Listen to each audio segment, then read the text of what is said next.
Tribes பார்வையாளர்களுக்கு வணக்கம். இன்று நம்மோடு இணைந்துள்ள சிறப்பு விருந்தினர் இடதுசாரி செயல்பாட்டாளர் தோழர் நாதன் அவர்கள். வாருங்கள், அவரோடு உரையாடலாம். தோழர் வணக்கம். வணக்கம். இன்றைக்கு சிபிஎம் மாநில செயலாளர் தோழர் சண்முகம் முதலமைச்சரை தலைமைச் செயலகத்தில் போய் சந்திச்சுட்டு பேட்டி கொடுத்துருக்கிறாரு. பல்வேறு பிரச்சனைகள் குறித்து முதல்வர்கிட்ட பேசியிருக்கிறாரு. விருதுநகரில் பறைச்சேரி அப்படின்னு ஒரு இடத்துக்கான கிராமத்துக்கு இன்னும் பேர் இருக்குது, அதை சரி செய்யணும். அதே போல் சூயஸோடு போடப்பட்ட ஒப்பந்தத்தை ரத்து செய்யணும். அப்புறம் லாக்அப் டெத் பிரச்சனை, இது எல்லாத்தையும் பேசியிருக்கிறதா ப்ரெஸ் மீட் கொடுத்தாரு. கூடுதலாக அவர் பேசிய குதிரை பேரம் தொடர்பாக அவர் தெரிவித்த கருத்துக்கள் சர்ச்சையாக விவாதிக்கப்படுது. அது குறித்து தான் இன்னைக்கு உங்கள்கிட்ட கேட்கலான்ட்டு இருக்கிறேன். குதிரை பேரத்தில் யார் ஈடுபட்டாலும் கடுமையான கண்டனத்திற்குரியது அப்படின்னு சண்முகம் தோழர் சொல்றாரு. பொதுமக்கள் கிளர்ந்தெழுந்து கேள்வி எழுப்பணும். ஏன் 20 நாளைக்குள்ளேயே ராஜினாமா பண்ணிட்டு போற அப்படின்னு கேள்வி எழுப்பணும் அப்படின்னு சொல்றாரு. இல்ல, குதிரை பேரத்தில் யார் ஈடுபட்டாலும் கடுமையான கண்டனத்துக்குரிய ஒரு விஷயம். தானாக விரும்பி சேருவதற்கும் ஒரு ஆசை வார்த்தை கூறுவது அல்லது குறிப்பிட்ட தொகையை தருகிறோம், அதன் மூலமாக நீங்க வாங்கல் என்று சொல்வது எல்லாமே கண்டிக்கத்தக்க விஷயம். அது பொதுமக்கள்கிட்ட கோபம் வரணும் சார்.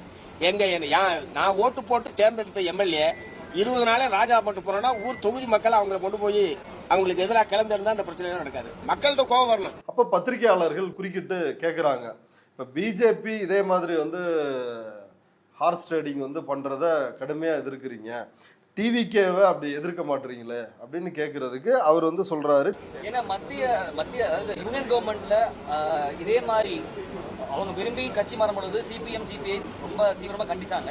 தமிழகத்துல அந்த மாதிரி ஒரு கண்டிக்கதான் செய்யறோம். ரெண்டாவது இவங்க ராஜினாமா பண்ணிட்டு வராங்க, அதுக்கு எதுக்கு வித்தியாசம்? பிஜேபி எம்பி எம்எல்ஏக்கள் பதவியில இருந்து கொண்டே அப்படியே 2ஆக உடைப்பது, 3ஆக உடைப்பது, அப்படியே கொத்தா கொண்டு சேர்த்துக்கிறது, அதன் மூலமாக தங்களுடைய பலத்தை பெருக்கிக் கொள்வது என்கிற அணுகுமுறையை பிஜேபி மேற்கொள்வதும், இவர்கள் ராஜினாமா செய்துவிட்டு அதிமுகவில் இருக்கக்கூடிய உட்கட்சி பிரச்சனையும் அதோடு சேர்ந்து இருக்கிறது.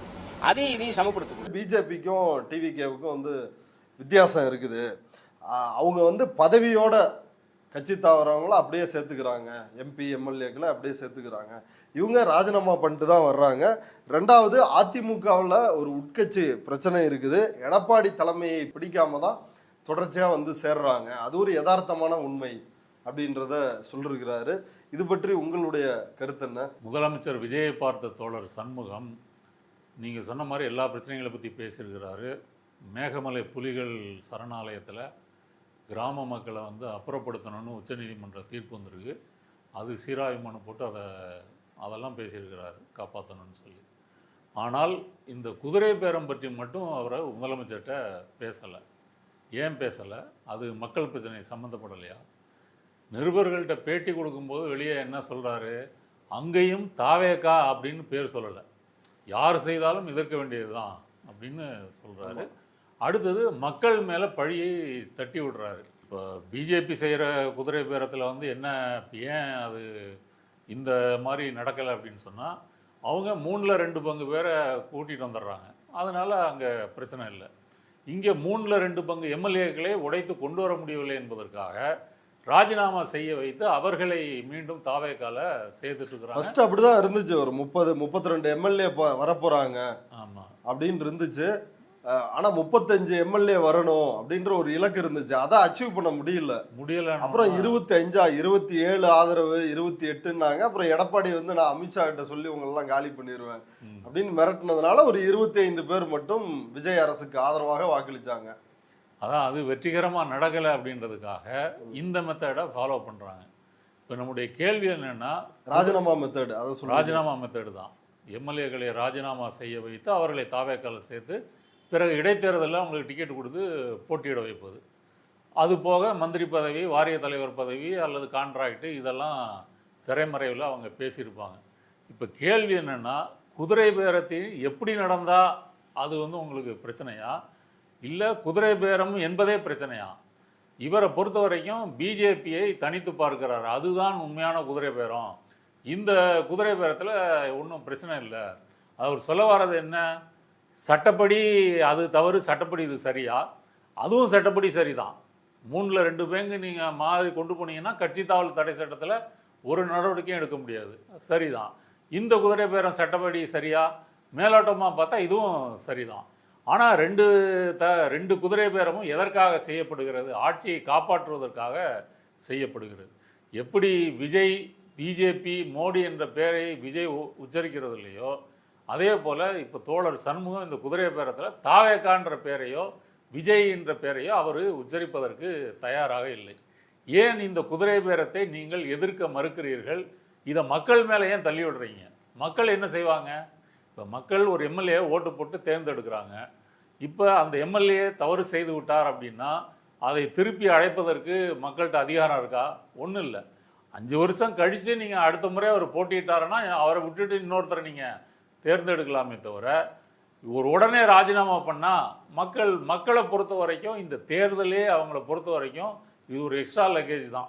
அவங்க வந்து விரும்பி ஓட்டு போட்டு இவங்கெல்லாம் நமக்கு வரணும், நல்லது செய்வாங்க, இப்படி ஒரு ஜனநாயக உணர்வோடு மக்கள் தேர்தலில் கலந்துக்கிறது இல்லை.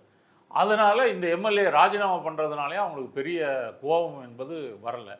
அப்போ அந்த கோபத்தை நம்ம வரவழைக்கணும் அப்படின்னா குற்றவாளி யாரோ அந்த குற்றவாளியை அம்பலப்படுத்தணும். அதே மக்கள்கிட்ட நம்ம கேட்கணும். 107 சீட்டு நீங்கள் ஜெயிக்க கொடுத்துருக்குறீங்க விஜய்க்கு, அது பத்தலை அப்படின்றதுக்காக ஏடிஎம்கேல இருக்கக்கூடிய ஒவ்வொரு எம்எல்ஏக்களையும் இந்த மாதிரி ரிசைன் பண்ண வச்சு கொண்டு வராரு, இது சரியா? இது அவர் ஊழல் சக்தின்னு சொன்ன அதிமுகவிலிருந்து நேரடியாக ஊழல் வழக்கு குற்றச்சாட்டுகள் உள்ள முன்னாள் அமைச்சர்களை எல்லாம் இவர் வந்து சேர்த்துட்டு இருக்கிறாரு, இது சரியா? இதை பேச வேண்டிய தோழர் சண்முகம் ஏன் இதை பேச மறுக்கிறார்? அப்போ இப்படி பேசினா விஜய் கோச்சுக்குவார் அப்படின்ற மாதிரி யோசிக்கிறாரா? இல்லை இதெல்லாம் குற்றங்குறை சொல்வதாக இருந்தால் பிஜேபி மீண்டும் வந்து தமிழ்நாட்டில் ஒரு ஆளுநர் ஆட்சி கொண்டு வந்துடும் அப்படி பயப்படுறாரா? எதாக இருந்தாலும் ஓப்பனாக வெளிப்படையாக அவர் சொல்லணும். முதல்ல அந்த 4 எம்எல்ஏக்கள் ராஜினாமா செய்த போது என்ன சொன்னாங்க? இது குதிரை பேரம் நிறுத்தப்படணும் அப்படின்னு சொன்னாங்க. அதுக்கு பிறகு பெருமையாக வேற சொல்லிட்டாங்க, நாங்கள் எதிர்ப்பு தெரிவித்ததுனால தான் அது 4ஓட இருக்குது, இல்லைன்னா நிறைய வந்திருக்கும் அப்படின்னு சொன்னாங்க. இப்போ 4 6 ஆயிடுச்சு. 6க்கு பிறகு இன்னும் 10 பேர் வரப்போகிறதா இந்தியன் எக்ஸ்பிரஸில் ஒரு கட்டுரை வந்துச்சு இல்லையா, ஆப்ரேஷன் எல்.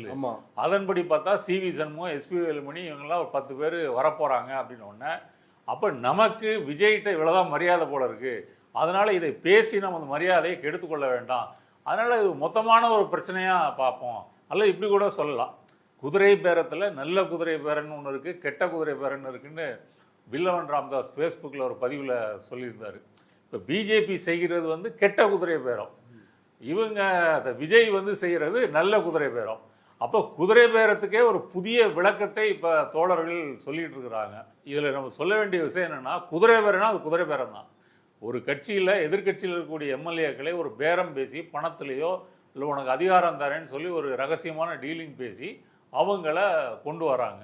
இது வந்து ஜனநாயகத்துக்கு எதிரானது, தேர்தல் அரசியலுக்கு எதிரானது, ஒரு அறம் இல்லாதது, எப்படி வேணால் நீங்கள் வந்து சொல்லிக்கலாம். இதை வெளிப்படையாக கண்டிப்பதற்கு என்ன பயம்?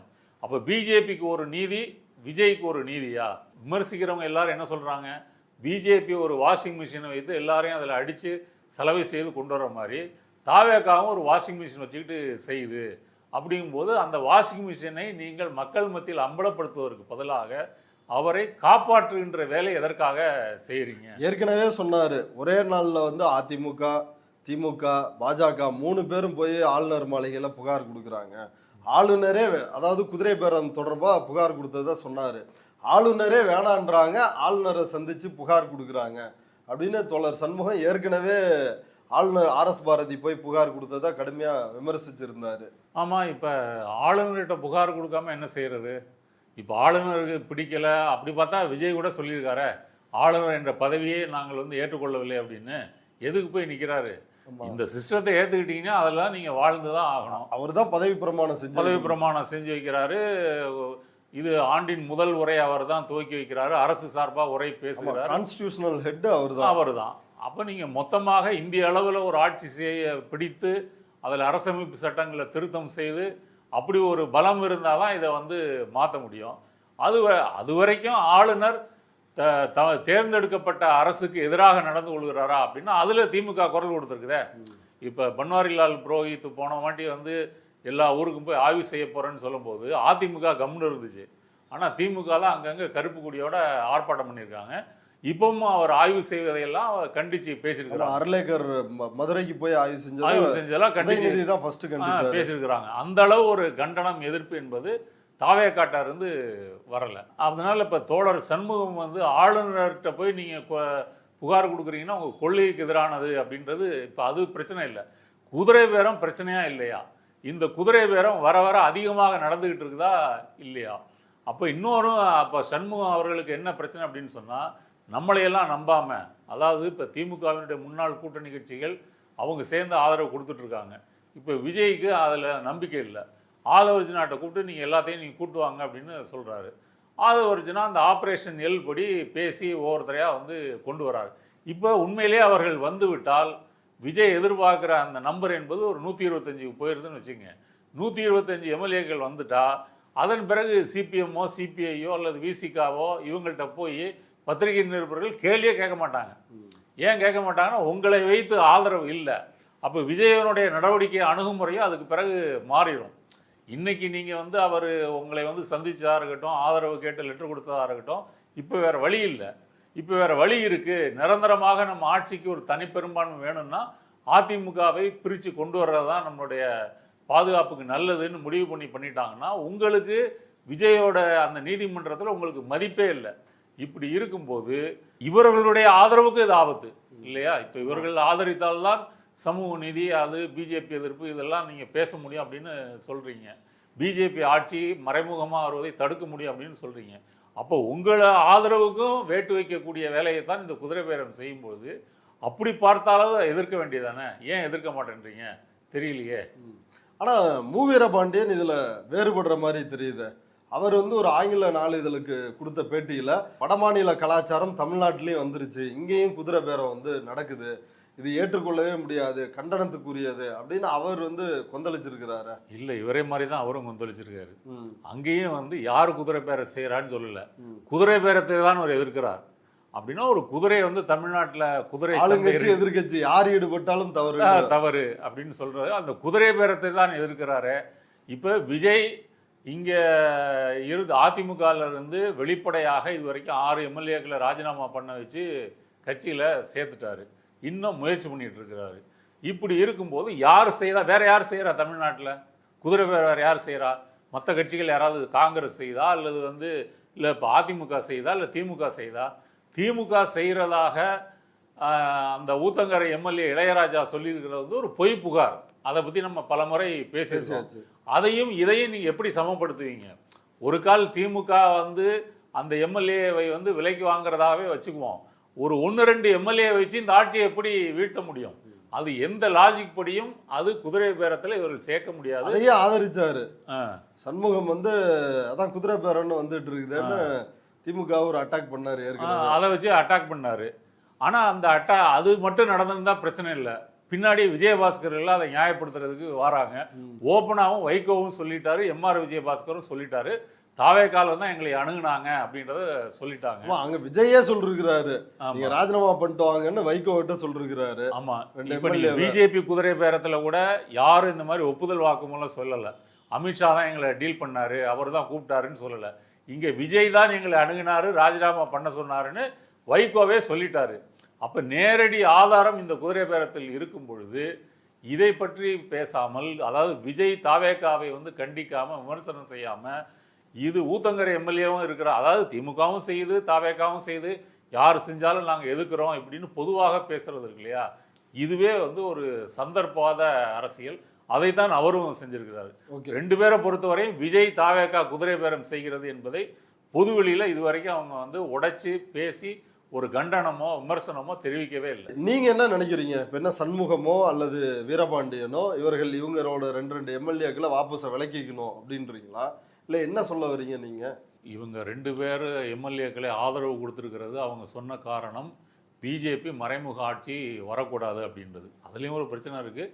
தாவேக்காவோ விஜயோ மறைமுகமாக பிஜேபி இங்கே ஆளப்போகுதுன்னு சொல்லி யார்கிட்டையும் ஆதரவும் கேட்கல, பிஜேபியும் கண்டிக்கலை. சரி, ஓகே, அவர் வந்து பிஜேபியோட ஒரு சுமூகம் வர வச்சுக்கிறாரு அப்படின்னு கூட வச்சுக்குவோம். நீங்கள் அப்படி ஒரு ஆபத்து இருக்குன்றதுனால தான் ஆதரிக்கிறதா சொல்கிறீங்க. சரி, ஆதரிச்சிட்டீங்க. உங்கள் ஆதரவே அவர் மதித்தாரா? இவர்கள் 5 ஆண்டுகள் வரைக்கும் எங்களுக்கு வந்து நிபந்தனை இல்லாத ஆதரவை வந்து கொடுப்பாங்க, அதனால நான் யார்கிட்டையும் பின்னாடி போக வேண்டிய தேவையில்லை அப்படின்னு அவர் வந்து உங்களை மதித்தாரா? இல்லை. 2 எம்எல்ஏ வச்சுக்கிட்டு நமக்கு வந்தது போனதுக்கெல்லாம் நம்மளை வந்து கண்டிக்கிறாங்க, பேசுகிறாங்க. இப்போ இன்றைக்கி அவர் பேசிட்டு வந்த பிரச்சனையை எடுத்துங்க.